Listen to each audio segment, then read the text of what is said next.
Ambassador Jamil Ahmed Khan साहब भी हमारे साथ मौजूद हैं, क्योंकि इस सारी तब्दीली के अंदर Pakistan is at the crux of change. Ambassador Jamil Ahmed Khan साहब, बहुत शुक्रिया आपने ज्वाइन किया। जमील साहब, एक तो सबसे पहले ईरान और यूएसए की मुलाकात, फिर अफगानिस्तान और पाकिस्तान की मुलाकात, जहां पहले ही पूरे दुनिया के अंदर इस टाइम पर ट्रेड वॉर चल रही है, चाइना और अमेरिका के बीच में ट्रेड वॉर चल रही है, और इसके अंदर दुनिया दो मुख्तलिफ सेक्टर्स के अंदर या दो मुख्तलिफ जो है वो सेगमेंट्स में डिवाइड होती हुई नजर आ रही है। इन मुलाकातों से क्या अखज किया जाए?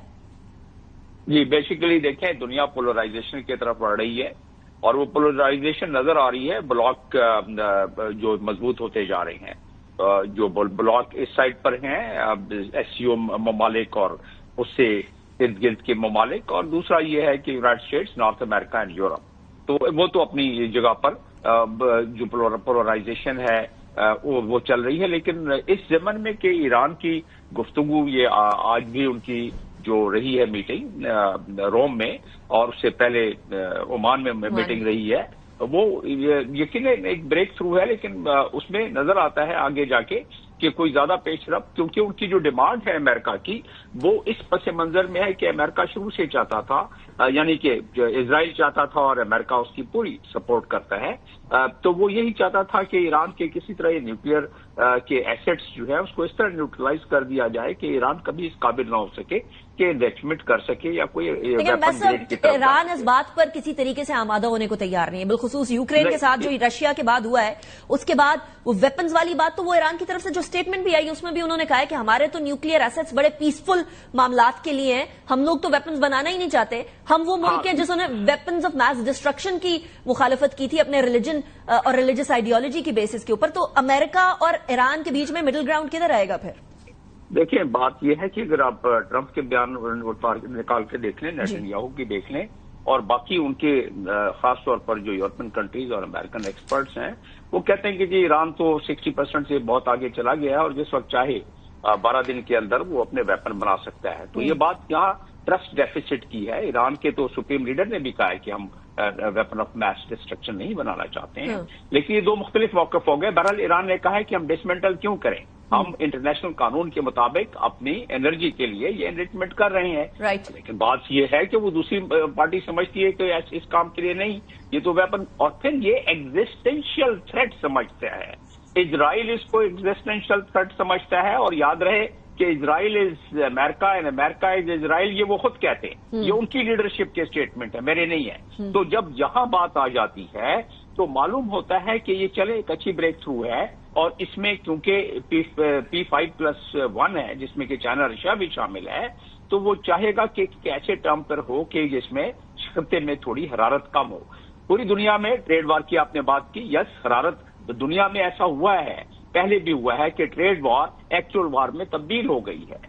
तो अल्लाह करे ऐसा ना हो, लेकिन शिद्दत लेकिन वैसे अब कुछ लोग इसको इस तरह से भी देख रहे हैं कि यूनिपोलर दुनिया किसी की भी फेवर में नहीं थी। जब तक बाइपोलर थी तब तक एक बैलेंस ऑफ पावर था, और हर सदी के बाद पावर जो है वो सोए हुआ करती है, ईस्ट से वेस्ट और अब वेस्ट से ईस्ट की तरफ आने का टाइम आ गया है। अभी हालिया जो दौरे हुए हैं चीन के सदर शी जिनपिंग के, मलेशिया में गए, वो गए कैम्बूची के अंदर गए, वियतनाम गए, ये वो मुमालिक हैं जो स्पेशली मलेशिया एंड वियतनाम जो कि किसी टाइम पर चाइना के साथ नहीं बल्कि अमेरिका के साथ होना चाहते थे, लेकिन मामलात बड़े स्वे होते हुए नजर आ रहे हैं। पाकिस्तान कैसे बैलेंस कर सकेगा इस टाइम पर with a bipolar sort of a world?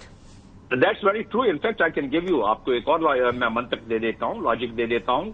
परसों की तो बात है कि रशिया ने तालिबान को टेररिस्ट ग्रुप से निकाल दिया। तालिबान ही वो तो वो लोग हैं जिन्होंने रशिया के खिलाफ एक जद्दोजहद की और यूएसएसआर टूट गया। तो आपकी बात दुरुस्त है, आज का दोस्त कल का दुश्मन, कल का दुश्मन आज का दोस्त हो सकता है। लेकिन आज की दुनिया में 21वीं सदी में जो अगर ये ट्रांजिशनल पीरियड है यूनिपोलर से मल्टीपोलर के तरफ, इसमें जो स्ट्रगल है, उस स्ट्रगल के दौरान जो चपखलिश है और जो नुकसानात हैं, उससे बचने के लिए पाकिस्तान को भी अपनी पोजीशन, हर एक मुल्क को लेनी है। पाकिस्तान भी कोशिश कर रहा है कि अपनी पोजीशन, क्या पोजीशन होनी चाहिए एम्बेसडर साहब? क्योंकि हमने 50 की दहाई के अंदर सीटो सेंटो वाला मामला कर लिया था, फिर हम अमेरिका के साथ फंस गए थे।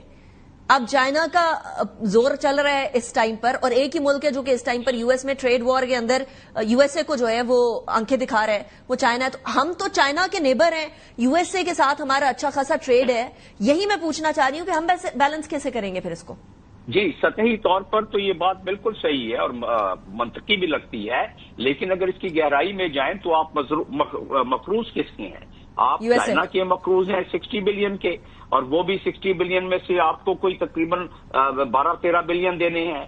आप इस वक्त जो यूएसए के जेरे असर इदारे हैं, आप उनके मकरूज हैं तकरीबन 100 बिलियन से ज्यादा, 146 बिलियन आपका टोटल एक्सटर्नल कर्जा है, नंबर 1।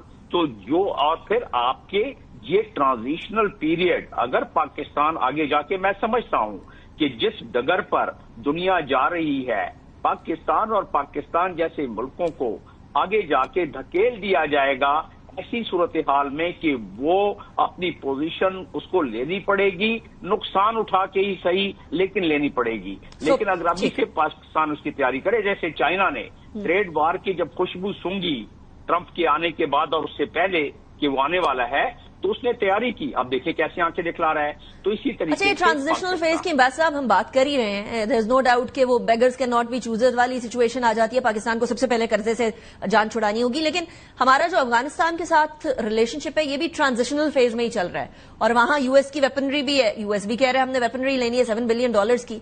अब वो वेपनरी तो पता नहीं वापस आ सकेगी या नहीं आ सकेगी, एम्यूनेशन वापस आ सकेगा नहीं आ सकेगा, लेकिन अफगानिस्तान के साथ आपको मामलात अब बेहतरी की तरफ जाते हुए लगते हैं डार साहब की विजिट के बाद, या ये भी अभी इनिशियल फेजेस ही समझे? देखिए, डिप्लोमेसी एक तरीका कार है कंसिस्टेंसी और कंटिन्यूटी का। एक विजिट से कोई चीज होना माना नहीं है। बर्फ पिघलना शुरू हो जाती है, डिपेंड करता है हमारे लोग, मेरे अपने तजिए के मुताबिक, और ये मैंने अपने स्पेशल एनवाई और बाकी लोगों को भी बताया है, और इससे पहले भी इसका जिक्र किया है कि कुछ हमारी तरफ से भी इसमें कमाईगी रह गई है, जिसको कि अगर आप इसको बयान करना चाहें एक बड़े करारदार तो हमने मिस हैंडलिंग की है। ठीक हो गया। एम्बेसडर जमील अहमद खान साहब, thank you very much for joining program. ये जो दुनिया के अंदर तब्दीलियां आ रही हैं, इसके अंदर एक और बहुत